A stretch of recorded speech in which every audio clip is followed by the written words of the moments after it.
اللہ اور اس کے فرشتے ایسی عورت پر لعنت کرتے ہیں جس کا شوہر اس سے ناراض ہو کر سو رہا ہوتا ہے،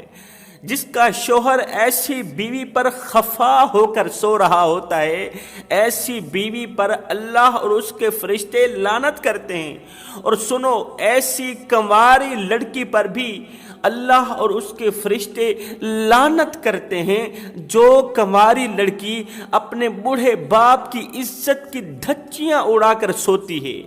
بوڑھے باپ کی عزت والی پگڑی کسی کمینے کے پاؤں تلے روند کر سوتی ہے، کسی غیر محرم مرد سے تعلق بڑھا کر سوتی ہے، دوستی لگا کر سوتی ہے، اپنے وجود پر داغ لگا کر سوتی ہے، گناہ کر کے سوتی ہے، ویڈیو کال کے ذریعے فحاشی پھیلا کر ننگا جسم کسی غیر محرم کو دکھا کر سونے والی لڑکی پر اللہ اور اس کے فرشتے لعنت کرتے ہیں۔ شادی شدہ عورت جو اس حال میں سوئی کہ اس کا شوہر اس پر ناراض تھا، پوری رات ایسی عورت پر اللہ اور اس کے فرشتوں کی لعنت پڑتی رہتی ہے۔ ایک عورت نماز بھی پڑھتی ہے، قرآن بھی پڑھتی ہے، تہجد بھی پڑھتی ہے، زکوٰۃ بھی دیتی ہے، صدقہ بھی دیتی ہے، غریبوں کی مدد بھی کرتی ہے، لیکن سنو، میرے کریم نبی فرماتے ہیں ایسی عورت، عبادت گزار عورت اس حال میں مری کہ اس کا شوہر اس پر ناراض تھا، فرمایا ایسی عورت جہنم میں جائے گی۔ کیوں؟ اس لیے کہ اس کا شوہر ناراض تھا۔ یا رسول اللہ، رب تو راضی تھا، اس عورت کا رب تو راضی تھا، وہ نماز پڑھتی تھی، قرآن پڑھتی تھی، تہجد کے سجدے ادا کیا کرتی تھی۔ میرے نبی نے فرمایا رب کیسے راضی ہو سکتا ہے؟ اس نے جس کو راضی کرنا تھا، اولاً سب سے پہلے رب کو راضی کرنے سے بھی پہلے جس شوہر کو راضی کرنا تھا اسے تو راضی کرنا سکی۔ شوہر ناراض ہے تو سمجھو رب بھی ناراض ہے۔ میں سوچ میں پڑ گیا کہ اگر ایک عورت اس حال میں مرے کہ اس کا شوہر اس پر ناراض ہو، صرف ناراض ہو، تو وہ عورت جہنم میں جائے گی، نہ اس کی نماز قبول، نہ اس کے تہجد کے سجدے قبول، اللہ تعالیٰ تمام کی تمام عبادت اس کے منہ پہ مار کے رکھ دیتا ہے۔ میں سوچ میں پڑ گیا اگر شوہر ناراض ہو تو اللہ تعالیٰ بیوی کی کوئی بھی عبادت قبول نہیں کرتا، صرف ناراض ہو، گھر میں تو میں ہو جاتی ہے، بات چیت ہو جاتی ہے، اونچ نیچ ہو جاتی ہے۔ اس اونچ نیچ میں کبھی شوہر ناراض ہو گیا، کبھی بیوی ناراض ہو گئی، تو شوہر کی ناراضگی پر اللہ کی طرف سے اتنا قہر پڑتا ہے۔ مجھے بتاؤ، آج میرے معاشرے میں نے اپنی ان آنکھوں سے بیوی کو، شوہر کو تھپڑ مارتے ہوئے دیکھا ہے۔ ناراضگی تو رہی اپنی جگہ پر، چھوٹی سی ناراضگی کا اتنا بڑا نقصان ہے، تو جو عورت شوہر کو تھپڑ مار رہی ہے، میں نے اپنی ان آنکھوں سے بیوی کو، شوہر کو تھپڑ مارتے ہوئے دیکھا ہے، شوہر کے بال کھینچتے ہوئے دیکھا ہے، شوہر کے کپڑے پھاڑتے ہوئے دیکھا ہے، شوہر کے اوپر ہاتھ اٹھاتے ہوئے دیکھا ہے، شوہر کو لکڑ مارتے ہوئے دیکھا ہے، شوہر کو گالیاں دیتے ہوئے دیکھا ہے، شوہر کی ناشکری کرتے ہوئے دیکھا ہے، اتنا بڑا پاپ کرتے ہوئے میں نے دیکھا ہے۔ ایک عورت بچوں کو چھوڑ کر غیر محرم مرد کے ساتھ تعلق بڑھاتی ہے، یہ تعلق پھر دوستی کی شکل اختیار کر جاتا ہے، پھر دوستی محبت کی شکل اختیار کر گئی، پھر محبت عشق کی شکل اختیار کر گیا۔ اس 2% کے کمینے نے، 2% کے انسان نے جھوٹی بات کہی کہ میں تم سے بہت بڑی محبت کرتا ہوں، تجھ سے عشق کر بیٹھا ہوں، تجھ سے محبت کرتا ہوں، تجھ سے پیار کرتا ہوں۔ نوبت یہاں تک آن پہنچی ہے کہ میں تیرے جیسی خوبصورت عورت کو حاصل بھی کرنا چاہتا ہوں، تیرے لیے اگر آسمان سے تارے بھی توڑ کے لانے پڑے تو میں لانے کے لیے تیار ہوں، بس تو ایک کام کر، اپنے شوہر سے طلاق کا مطالبہ کر، شوہر سے طلاق لے لے، ساری زندگی تجھے خوش رکھوں گا، تجھے آنکھوں کی پلکوں پر رکھوں گا، پھولوں کے بستر پر سلاؤں گا، کائنات کی تمام خوشیاں مول خرید کر تیرے قدموں پہ قربان کر دوں گا، بس ایک بار تو اپنے شوہر سے طلاق کا مطالبہ تو کر۔ اس نے کہا میرے بچے ہیں، کہا بچوں کو چھوڑ دے، کوئی بات نہیں۔ اس 2% کے کمینے انسان کی جھوٹی باتوں پر آ کر اس بیوی نے اپنے شوہر سے طلاق کا مطالبہ کیا۔ جب شوہر نے طلاق نہ دی کہ یہ چھوٹے چھوٹے بچے ہیں، انہی کا منہ دیکھ لو، میں تجھے طلاق نہیں دینا چاہتا، تو بیوی نے کیا کیا؟ شوہر کو جان سے ہی مار دیا۔ سوچ میں پڑ گیا، اگر شوہر ناراض ہو تو اللہ کی طرف سے اس قدر قہر برستا ہے، اس قدر لعنت پڑتی ہے، تو جس بیوی نے شوہر کو جان سے ہی مار دیا ہو اس پر اللہ تعالیٰ کا کس قدر قہر پڑے گا، وہ کتنے بڑے عذاب میں مبتلا ہوگی، وہ کتنے بڑے دردناک عذاب میں مبتلا ہوگی اور عبرت کا نشانہ بنے گی۔ آج میرے معاشرے میں کچھ عورتیں اس طرح کی بے باک ہو گئی ہیں کہ شوہر ان کے اندر خوف ڈالنے کے لیے، ان کے اندر ڈر ڈالنے کے لیے کہ یہ سیدھی ہو جائیں، تو میں سے باز آ جائیں، لڑائی جھگڑے چھوڑ جائیں، تو شوہر انہی طلاق کی دھمکی دیتا ہے، شوہر بیوی کو طلاق کی دھمکی دیتا ہے اس سوچ کی بنیاد پر کہ ان کے اندر ڈر پیدا ہو، خوف پیدا ہو، یہ سہم جائیں۔ تو بجائے سہمنے کے، بجائے سہم جانے کے، بجائے ڈرنے کے، بجائے خوف کھانے کے، بجائے رونے کے، بجائے شرمندہ ہونے کے، بجائے گناہوں کی معافی مانگنے کے، غلطیوں کی معافی مانگنے کے، الٹا جواب دیتی ہیں، اگر ہے تو باپ کا تو دے مجھے طلاق، ہے تو باپ کا تو دے مجھے طلاق، ہے تو باپ کا تو دے مجھے طلاق۔ اے اسلام کی مقدس شہزادی، ڈر اس باپ سے۔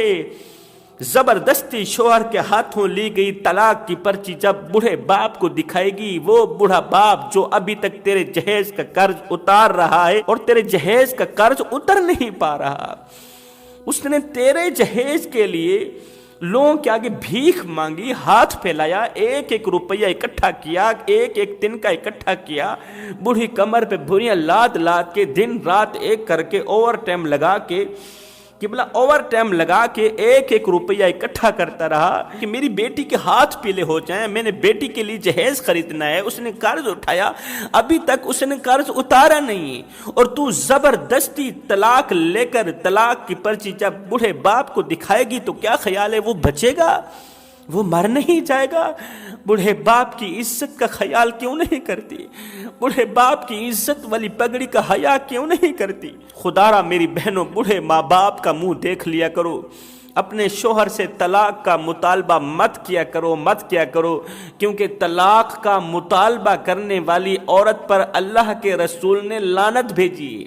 جو طلاق کا مطالبہ کرے اس پر اللہ کے رسول نے لعنت بھیجی، اور ساتھ میں کہا یہ میرا بہت ہی ناپسندیدہ عمل ہے۔ اور جو عورت عدالت میں جا کر طلاق وصول کر لے، الٹا شوہر کو ہی طلاق دے دے، اس کا کیا بنے گا؟ اس کا انجام کیا ہوگا؟ حضرت سیدنا علی المرتضیٰ شیر خدا کرم اللہ وجہ الکریم نے فرمایا، نیک عورتیں طلاق کا مطالبہ نہیں کرتی، بلکہ نیک عورتیں تو اپنی خوشیوں کو اپنے شوہر کی خوشیوں پہ قربان کر کے رکھ دیتی ہیں، اپنی رضا کو اپنے شوہر کی رضا پہ قربان کر کے اپنے رب کو راضی کر لیتی، دنیا میں بھی کامیاب ہو جاتی ہیں، آخرت میں بھی کامیاب ہو جاتی۔ حضرت سیدنا علی المرتضیٰ شیر خدا کرم اللہ وجہ الکریم سے پوچھا گیا کہ کون سی عورت جہنمی ہے اور کون سی عورت جنتی ہے؟ پوچھا گیا حضرت کون سی عورت جنتی ہے اور کون سی عورت جہنمی ہے؟ یہ سن کر حضرت علی نے فرمایا، جس عورت کو شوہر کو ستاتے ہوئے دیکھو تو پکا یقین کر لینا یہ عورت جہنمی ہے۔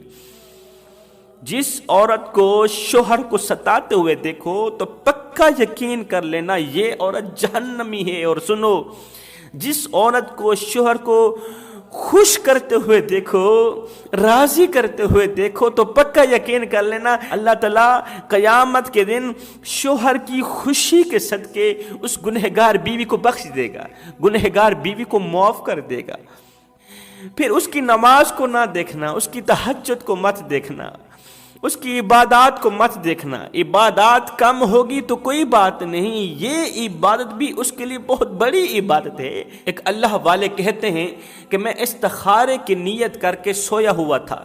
استخارے کی نیت کر کے سویا ہوا تھا تو خواب میں نے کیا دیکھا؟ قبرستان کے مردوں کو روتے ہوئے دیکھا، قبرستان کے مردوں کو چیختے ہوئے چلاتے ہوئے دیکھا، زاروں قطار روتے ہوئے خون کے آنسو بہاتے ہوئے دیکھا۔ کہتا ہے خواب کی دنیا میں ان قبرستان کے مردوں کے پاس گیا، پوچھا، رونے کی وجہ پوچھی، اس قدر زاروں قطار چیخنے کی وجہ پوچھی، تو ان مردوں نے مجھے کہا کہ فلاں علاقے کی ایک گنہگار عورت فوت ہو گئی ہے،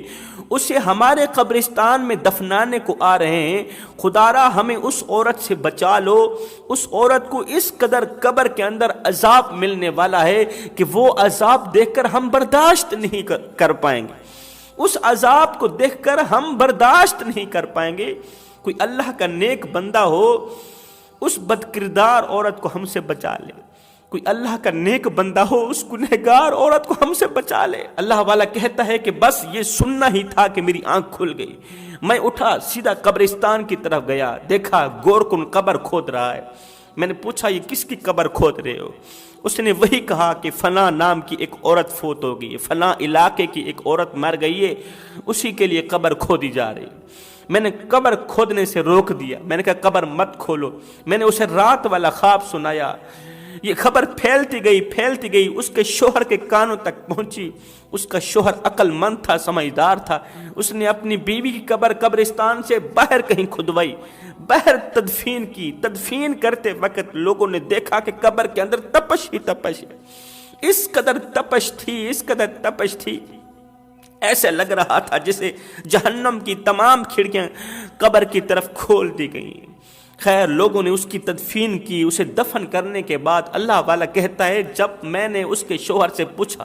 کہ آخر تیری بیوی کون سے ایسے گناہ کیا کرتی تھی کہ آج اس کی قبر جہنم کے گڑھوں میں سے گڑھا بنی ہوئی تھی، تو اس کے شوہر نے مجھے ایک ہی بات کہی، اس کا ایک ہی گناہ بیان کیا۔ شوہر کہنے لگا ویسے تو اس کے اندر لاکھوں خامیاں تھی، لاکھوں عیب تھے، لاکھوں گناہ تھے، ان گناہوں میں سے ایک بہت بڑا گناہ میں آپ کو بتاتا ہوں، وہ یہ ہے کہ وہ ہر وقت مجھ سے طلاق کا مطالبہ کیا کرتی تھی، حالانکہ میں اس کے اوپر ہزاروں نعمتوں کی بارش برساتا رہا، اس کے ہر ایک خواہش پوری کی، اس کے ہر ایک تمنا پوری کی، لیکن بدلے میں وہ طلاق کا مطالبہ کرتی تھی کہ میں تیرے ساتھ نہیں رہنا چاہتی، تیرے جیسے جانور کے ساتھ میں زندگی نہیں گزارنا چاہتی۔ مجھے لگتا ہے بس